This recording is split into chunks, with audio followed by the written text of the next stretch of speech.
Good afternoon, folks, and welcome to Executive Insights. I'm Ollie, Chandhok, the president and publisher at the Dallas Business Journal.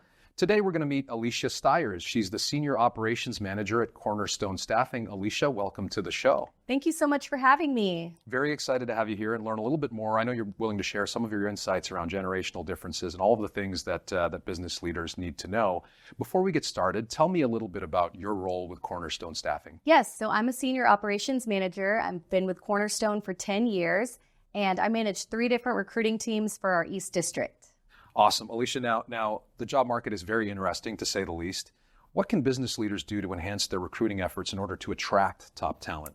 Yes, so building a strong employer brand through your website and social media are crucial for being able to attract top talent.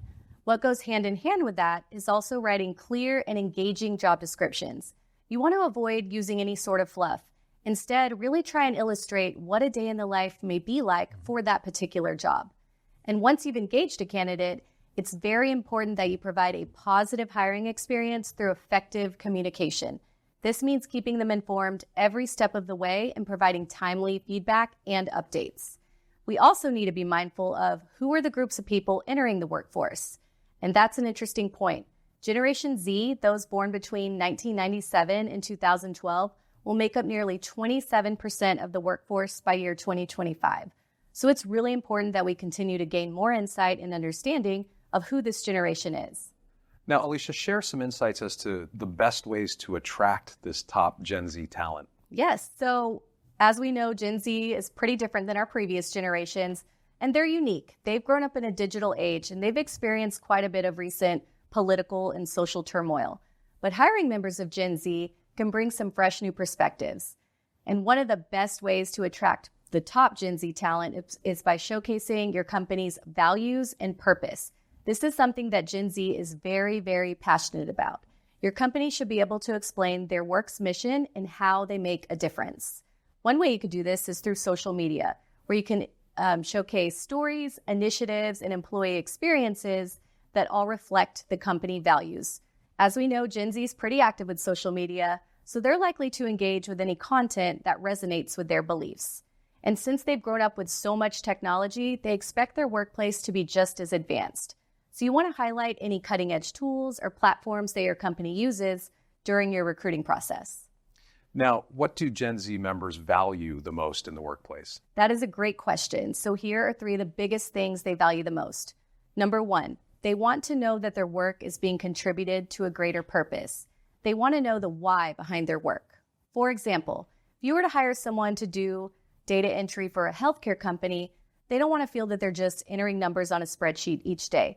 Instead, they need to know that their work is critical and important for lowering the healthcare cost for their clients.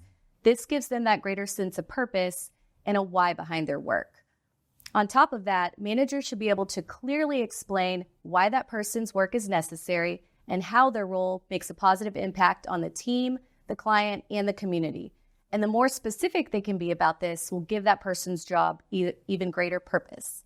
Number 2, Gen Z really values immediate feedback on their work. They want to be directly told what is working and what is not. Studies show that more than 60% of Gen Z want feedback and communication multiple times a week. This feedback doesn't have to be long or formal. It could be a quick text or an email, but they prefer these frequent check-ins as opposed to waiting for an annual review. One thing my company, Cornerstone, recently implemented is that we got rid of our annual reviews, and instead, each manager meets with their team monthly one-on-one to go over any performance metrics and any plans for improvement. And number 3, Gen Z thrives off of public recognition for their work. They want to feel noticed and appreciated. This can be in the form of a shout out on a company email or verbal praise from a manager. But no matter how you define recognition, it's an important need for Gen Z in the workplace. So speaking of generations, many workplaces nowadays have 5 different generations in one workplace. Share some quick tips as to how do we navigate this in order to retain our top talent. Yes, so promoting work-life balance and flexibility is key. Most employees don't mind coming into an office, but they also don't appreciate rigid work hours or having to take time off for things like doctor's appointments. Work-life balance also goes hand in hand with mental health, and this is actually a big priority for Gen Z. They're more likely to openly discuss their mental health challenges, and they expect their employers to be just as supportive. They feel that mental health shouldn't be a taboo topic. And we want to continue to bridge all of our generations together in the workforce. That'll create a more positive and productive work environment. And when we understand each other's unique strengths and differences, it'll create a more cohesive team. And one way to do that is through fostering open communication. You want to create plenty of opportunity for employees of all types to engage with one another.